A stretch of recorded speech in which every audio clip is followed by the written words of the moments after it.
अस्सलाम वालेकुम दोस्तों, मैं हूं अय्याज शुजा। मेरे फेसबुक पेज और यूट्यूब चैनल पर खुश आमदीद। दोस्तों, नवाज शरीफ का आखिरी लम्हे जनरल बाजवा से धोखा, सऊदी वलीअहद और चीन से किया वादा भी तोड़ दिया। ये वादा क्या था वो भी आपको बताऊंगा। इसके बाद देखें कि आज़म सवाती की जो नाजेबा वीडियो रिलीज़ की गई, जिस पर वो रो भी पड़े थे प्रेस कॉन्फ्रेंस के दौरान, उसके बाद हुकूमत की आज़म सवाती के खिलाफ एक और इंतकामी कार्रवाई सामने आई है। वो भी आप खुद देखिए वो क्या है। सबसे पहले नवाज शरीफ के धोखे से पहले मैं आपको आज़म सवाती साहब के बारे में बताऊं कि आज़म सवाती साहब ने जब एक ट्वीट किया था जिस पर उनको उनके बच्चों के सामने, उनके पोते और पोती के सामने उनके साथ जो सलूक किया गया, उनको मारा पीटा गया, जिस तरह किया गया, उसकी सब ने मजम्मत की। और इसमें सबसे ज़्यादा लायक तहसीन किरदार जो मैं समझता हूँ, क्योंकि तारीफ़ करनी चाहिए जो लोग असूलों पर खड़े रहें और असूलों पर कुर्बानी दें, वो पीपल्स पार्टी के साबिक सेनेटर मुस्तफ़ा नवाज़ खोकर का था, जिन्होंने इस पर एहतजाज किया, इस पर आवाज़ उठाई और सेनेट में आवाज़ उठाई, जिस पर उनकी पार्टी क़यादत ने उनसे बड़ी सख्त नाराज़गी का इजहार किया, लेकिन वो असूलों पर डटे रहे। यहाँ तक कि मुस्तफ़ा नवाज़ खोकर के बकौल उन्होंने हामिद मीर से बात करते हुए ने बताया, जो मुल्क के बड़े नामवर सहाफ़ी हैं, कि उनको एक मुख्तदर हलकों से एक इदारे से एक सीनियर ऑफिसर की कॉल भी आई, जिसमें उनको बताया गया कि आज़म सवाती की जो वीडियो है वो जाली है। उन्होंने कहा कि आप अपने अफसर के साथ खड़े हैं, ये मुस्तफ़ा नवाज़ खोकर का जवाब था, आप अपने अफसर का साथ दे रहे हैं, उसके साथ खड़े हैं, तो मैं क्यों ना अपने साथी के साथ खड़ा हूँ। साथी किसको करार दिया? आज़म सवाती को, जो कि पीटीआई से थे, और पीटीआई और पीपल्स पार्टी का जो नज़रियाती इख्तलाफ है वो आप सबके सामने है। मुस्तफ़ा नवाज़ खोकर ये बात नहीं है कि अपनी पार्टी को डिफेंड नहीं करते रहे। मुस्तफ़ा नवाज़ खोकर ने हमेशा अपनी पार्टी को डिफेंड किया, उन्होंने अपनी क़यादत को डिफेंड किया, उन्होंने अपनी क़यादत का साथ दिया। लेकिन अखलाकियात जो कि पाकिस्तान में बड़ी तेज़ी से ख़त्म होती जा रही हैं, उस हवाले से उनका किरदार बड़ा अजीम है कि उन्होंने आज़म सवाती से होने वाली ज़्यादती और जो सलूक किया गया उस पर उन्होंने आवाज़ उठाई, सेनेट में आवाज़ उठाई। उनको पहले इदारों की तरफ से प्रेशराइज़ किया गया, फिर उनकी पार्टी क़यादत की तरफ से प्रेशराइज़ किया गया,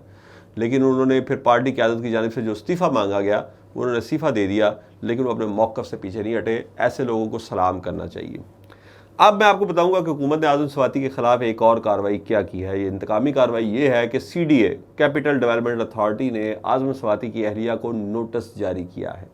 कि आपने अपने फार्म हाउस में एक गार्ड रूम गैर कानूनी बनाया है, 2-3 कमरे और भी गैर कानूनी बनाए हैं। यानी कि एक बहुत बड़ा फार्म हाउस जिसमें एक गार्ड्स का कमरा है और 1-2 और उन्होंने कमरे बनाए हैं, वो गैर कानूनी है। ये फौरी तौर पे गिराएं, वरना CDA खुद कार्रवाई भी करेगी और आपको जुर्माना भी करेगी। यानी इससे आप अंदाज़ा लगाएं कि उन लोगों को कोई शर्म नहीं जिन्होंने आज़म सवाती के साथ वो सलूक किया, और हम किस सतह तक गिर गए हैं, किस लेवल पे गिर गए हैं कि हमने आज़म सवाती और उसके ख़ानदान के साथ जो किया उस पर इन लोगों को कोई शर्म नहीं। और अब उनको जब कोई चीज़ नहीं मिली तो उन्होंने ये 2-3 कमरे जो, और मैं आपको दावे से कहता हूँ, इस्लामाबाद, लाहौर, कराची, हैदराबाद, मुल्क के बड़े बड़े शहरों में जहाँ जहाँ फार्म हाउस बने हैं, वहाँ पे मैं आपको दावे से कहता हूँ कि 99% फार्म हाउसों में गैर कानूनी तामीरात की गई हैं, जिसके ऊपर ना तो LDA कोई नोटिस लेता है, ना CDA कोई नोटिस लेता है, ना कोई और शहर की अथॉरिटी नोटिस लेती है। लेकिन चूंकि हमने इस शख्स को, जिसने हमारे ख़िलाफ़ ट्वीट किया है, हमारे उसको चैलेंज किया है, हमारे अना को ठेस पहुँचाई है, हमने इसको दीवार से लगाना है, तो इसलिए हम तो हर हद से गुजर जाएंगे। अब मैं आपको अपनी जो असल खबर है उसकी तरफ आता हूँ कि नवाज शरीफ ने आखिरी लम्हे में जनरल कमर जावेद बाजवा को धोखा दिया है, और सिर्फ उनको ही धोखा नहीं दिया बल्कि सऊदी वलीअहद मोहम्मद बिन सलमान और चीनी क़यादत से जो शहबाज शरीफ ने वादा किया था वो भी तोड़ दिया है। मेरे ज़राए के मुताबिक जो हमारे ये दोस्त मुल्क हैं जो पाकिस्तान को इस वक्त माशी बहरान से निकालने के लिए सरगर्म हैं, इन्होंने हुकूमत से बात की थी कि मौजूदा जो सियासी और माशी हालात पाकिस्तान में हैं उनको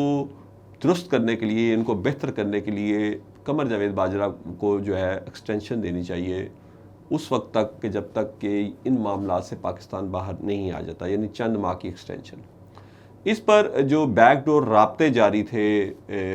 हमारे सदर मुमलिकत डॉक्टर आरिफ अलवी के, उनसे भी बात की गई और उन्होंने इमरान खान को इस पर मना दिया था। और आपको याद होगा इमरान खान का वो बयान कि नए इलेक्शन फौरी तौर पर अनाउंस किए जाएँ, उतनी देर तक कमर जावेद बाजवा साहब को एक्सटेंशन दी जाए, मुझे कोई इतराज़ नहीं है। और नई हुकूमत, नया वज़ीर-ए-आज़म जो फ्रेश मैंडेट लेके आए, वो नए आर्मी चीफ का इंतखाब करे। ये वो जो मुलाकातें थी लाहौर में हुई ڈاکٹر عارف علوی، عمران خان اور قمر جاوید باجوہ کی، یہ ان کے نتیجے میں بریک تھرو ہوا تھا۔ جب حکومت پہ یہ پریشر آیا تو انہوں نے فوری طور پر کمپلائنس کا مظاہرہ کرتے ہوئے ایک کمیٹی بنا دی، اور خواجہ آصف اس کمیٹی میں تھے، اور اس میں آرمی ایکٹ جو 1952 کا ہے اس میں کچھ ایسی تبدیلیاں کرنے کا یعنی کہ انہوں نے وعدہ کیا کہ جس کے تحت وزیر اعظم کے پاس یہ اختیارات ہوں گے کہ وہ آرمی چیف کو ایکسٹینشن دے سکتا ہے، صدر کے پاس یہ سمری نہیں جائے گی، اس کے لیے آپ کو پارلیمنٹ یا کابینہ کے پاس نہیں جانا پڑے گا، اور وہ اس کو ایکسٹینشن بھی دے سکتا ہے اور نئے آرمی چیف کا انتخاب بھی کر سکتا ہے۔ یہ کمیٹی تو بنا دی گئی، لیکن وہ جو 4-5 دن وہاں پہ ملاقاتیں ہوئیں، میری اطلاعات کے مطابق ان ملاقاتوں میں نواز شریف نے کسی صورت بھی قمر جاوید باجوہ کو ایکسٹینشن دینے سے انکار کر دیا تھا۔ مجھے نہیں، آپ سب کو معلوم ہے کہ نواز شریف جو ہے وہ کسی صورت بھی جو کوئی بھی ان کا سیاسی مخالف ہو یا سیاسی کو چھوڑ کے مقتدر حلقوں سے بھی ان کا مخالف ہو، اس کو معاف نہیں کرتے۔ جنرل پرویز مشرف کے ساتھ جو ہوا وہ آپ کو پتہ ہے کہ ان پہ اوپر آرٹیکل 6 کس نے لگوایا اور پھر اس کے بعد اپنی حکومت کو پریشانیوں میں دھکیلا۔ وہ سیاست میں اس حد تک آگے چلے جاتے ہیں کہ وہ محاذ آرائی کی طرف جاتے ہیں، اور یہی وجہ ہے کہ ان کی تینوں ادوار جو ہیں وزارت عظمیٰ کے، اس میں ان کی مقتدر حلقوں سے ہمیشہ محاذ آرائی رہی، اور یہ اب انہوں نے ایک محاذ آرائی کا اور نیا باب کھولا ہے۔ انہوں نے شہباز شریف کی جانب سے سعودی ولی عہد کو اور چینی حکام کو جو شیورٹی دی گئی تھی، اور اس شیورٹی کے نتیجے میں جو یہاں پر کمیٹی بنائی گئی تھی آرمی ایکٹ 1952 میں ترمیم کے لیے، ان سب کو پس پشت ڈال دیا، اور انہوں نے میرے ذرائع کے مطابق بھی، اور اس کی تصدیق نجم سیٹھی صاحب جو بڑے ہی سینئر جرنلسٹ ہیں، انہوں نے کل اپنے پروگرام میں بھی کی ہے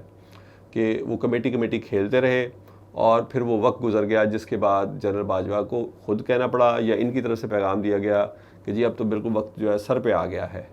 تو اس طرح آخری وقت میں، آخری لمحات میں جنرل باجوہ کے ساتھ یہ جو دھوکہ کیا گیا، ان کو یعنی کہ جنرل باجوہ خود واضح کر چکے تھے کہ میں ایکسٹینشن نہیں چاہتا، لیکن خطے کی اہم قوتیں جو تھیں، چین اور سعودیہ، جو پاکستان کی مدد کرنا چاہ رہے تھے، دوست ممالک، وہ چاہتے تھے کہ کنٹینیوٹی رہے جب تک پاکستان اس کرنچ ٹائم سے نہیں نکل جاتا جس میں معاشی بدحالی کی ہم آخری اس پہ اور ڈیفالٹ ہونے کے قریب پہنچ چکے ہیں۔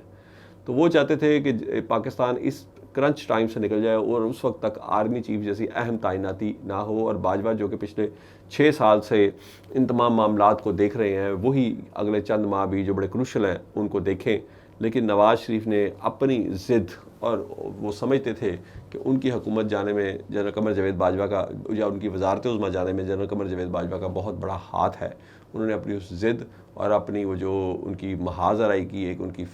ایک طبیعت ہے، اس کے تحت انہوں نے